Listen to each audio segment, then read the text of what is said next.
화제의 뉴스를 골라 과학 기자의 시선으로 분석하는 과학본색 시간입니다. 네, 오늘은 양회영 기자와 함께하겠습니다.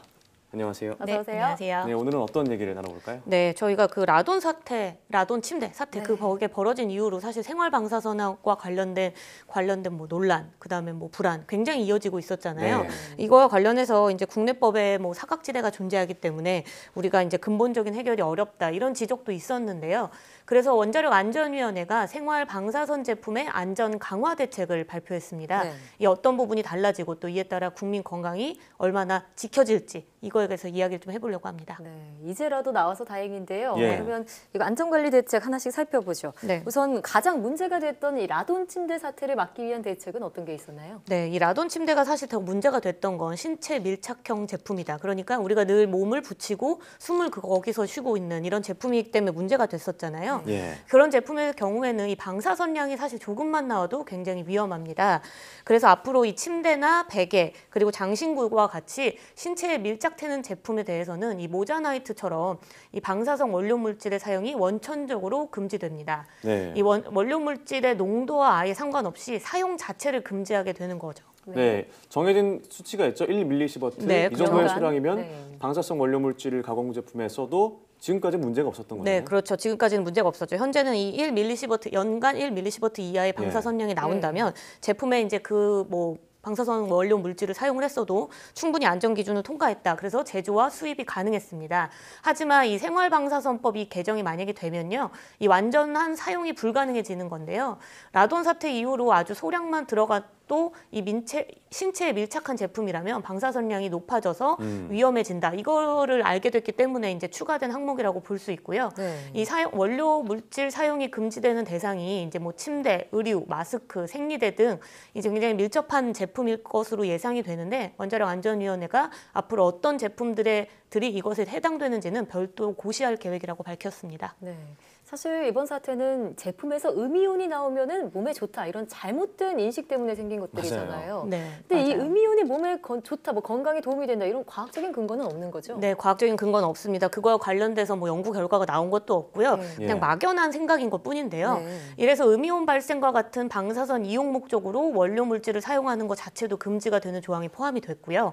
또한 이 방사선에 의한 작용, 그러니까 음이온 발생이 건강에 좋다, 혹은 주변 환경에 유익하다 이렇게 느껴지도록 하는 어떤 뭐 설명 문구, 네. 홍보 문구 이런 것들을 사용하는 것 또한 금지됐습니다. 아, 네. 실제로 미국 원자력규제위원회에서는요, 음이온 팔찌나 목걸이 제품이 이 천연 방사선 핵종이 만약에 포함돼 있다. 네. 그러면 무허가 제품이니 소비자 스스로 이것을 거의 폐기해야 된다. 이렇게 권고하고 있거든요. 그러니까 폐기까지 권고하는 네, 거예요. 그렇죠. 우리나라도 이제는 거기에 이제 합당한 비슷한 조건이 되는 거죠. 네. 네, 그렇습니다. 자, 그리고 또 다른 문제가 제기된 게 수입된 모나자이트가 출처가 어떻게 되는지, 어떻게 쓰이는지 알 수 없었다는 건데 그쵸. 당시에는 뭐 관련 법규도 없었고 원자력 안전위원회에서 어떤 관리하는 어떤 권한이 없었잖아요. 네, 그래서 맞습니다. 문제가 발생했었는데 그건 네. 어떻게 해결이 좀 됐나요? 네, 이 지금까지 뭐 이야기했듯이 원료 물질을 수입을 하면 그 수입한 업체나 판매한 업체만 등록을 했을 뿐이었어요. 네. 근데 이제 앞으로는 방사선 원료 물질로 이 가공 제품을 만들거나 수입하는 업자도 의무적으로 등록을 해야 합니다.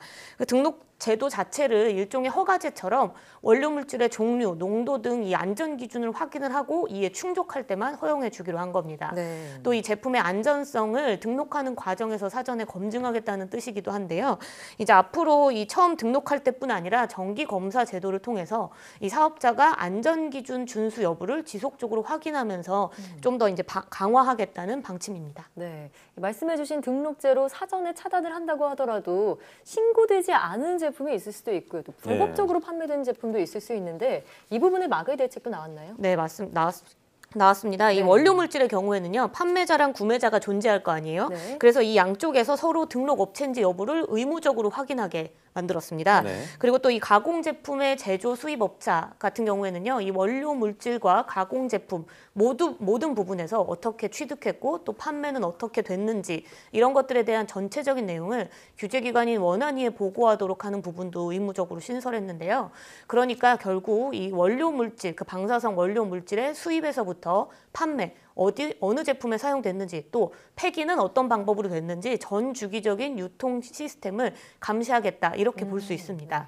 또 네. 여기에 이제 불법적으로 들어오는 수입되는 물건들도 분명히 있을 수 있잖아요. 그렇습니다. 그래서 이 공항과 항만에 방사선 감시기를 설치가 지금도 되어 있어요. 근데 이거를 좀 더 적극적으로 활용을 해서 원료 물질의 무단 수입을 원천적으로 차단을 할 계획이고요.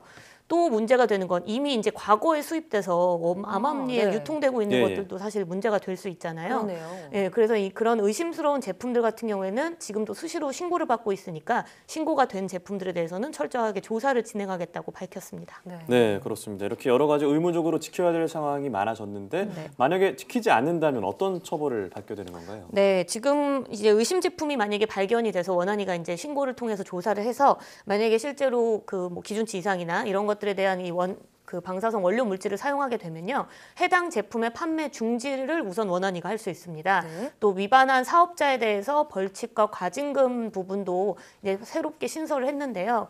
자세히 살펴보면 원료 물질 사용 금지 위반 그러니까 사용 금지를 위반한 이 제조업체의 경우 1년 이하의 징역 또는 1,000만 원 이하의 벌금을 네. 내릴 수 있고요.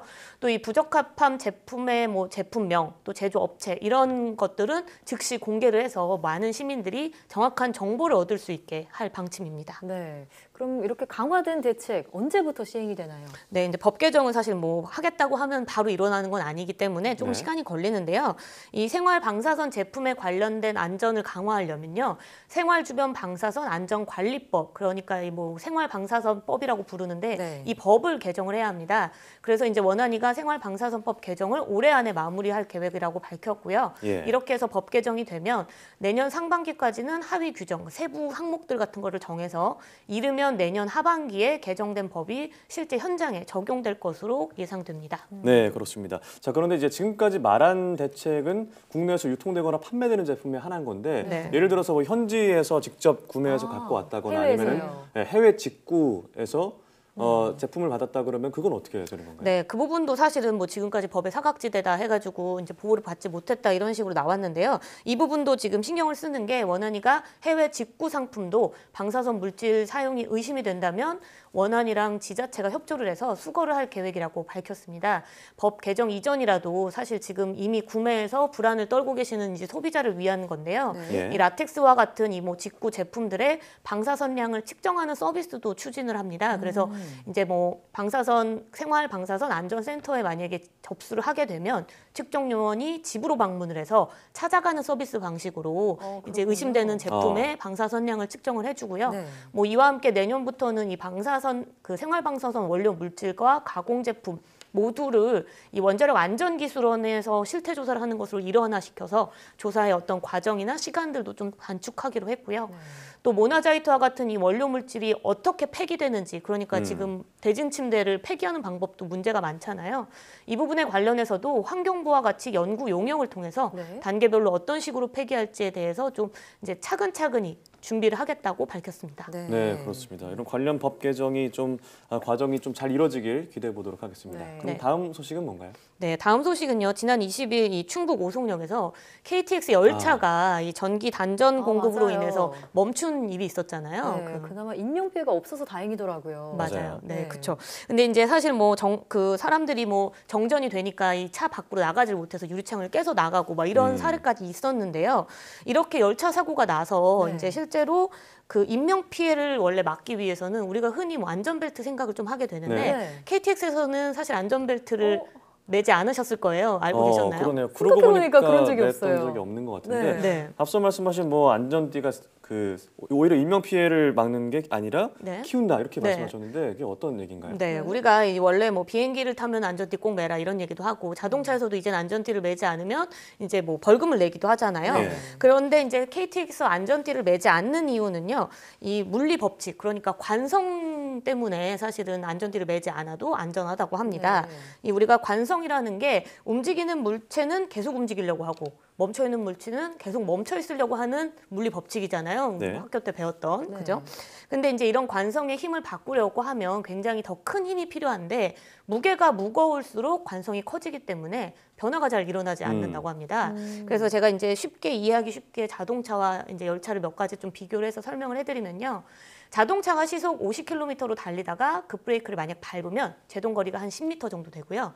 버스 같은 경우에는 제동 거리가 17m 정도 됩니다. 네. 그러니까 급제동을 하면은 굉장히 짧은 거리 동안 급제동 거리 동안 뭐 뒤에 타고 있거나 타고 있는 승객들의 몸이 움직이거나 튕겨 나가거나 예. 할 수 있죠. 그래서 안전띠 착용이 굉장히 필수입니다.